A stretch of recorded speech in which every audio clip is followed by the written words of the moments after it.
আম্মা জান কোথায় আপনারা আছেন? এই সকাল সকাল ঘুম থেকে উঠে কই গেছিলা? মার্কেটিং করতে গেছিলাম। আম্মা জানের তো বিয়ার পরে কিছুই দেওয়া হয় নাই, জন্য শাড়ি নিয়ে আসছি। আম্মা জানের জন্য পাঞ্জাবি নিয়ে আসছি। বাম্মার জন্য এত কিছু আনছো, আমার জন্য কিছু আনো নাই? আমার জন্য আনছি বুক ভরা ভালোবাসা, আর সাথে এই শাড়ি আমার জন্য? আম্মা জান আপনারা কোথায়? বাবাজি ডাকছো? আমি আসছি। আমিও চলে আসছি। আপনাদের দুইজনের জন্য আমি গিফট আনছি, শাড়ি দুইটা নিয়ে আমার ধন্য করেন। অবশ্যই জামাই বাবাজি, দাও তোমার শাড়ি দাও। এই যে আম্মা। বাবাজি, আমিও খুব খুশি হয়েছি। যদি সৎ শাশুড়ি হয়ে শাড়িটা নিতে পারে, তোমার আপন শাশুড়ি, আমি কেন নিব না? আমার দেন।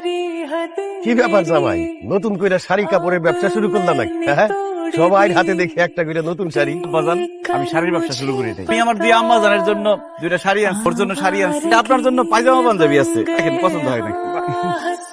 জামাই বাবাজি তোমার অসংখ্য ধন্যবাদ, তোমার দেওয়া শাড়ি আমার খুব পছন্দ হয়েছে। বাজান, এই শাড়িটা আমার পছন্দ হয় না, আমার বড় আপা শাড়িটা পছন্দ হয়েছে। এই শাড়িটা বড় আপারে দিয়া, বড় আপা শাড়িটা আমার।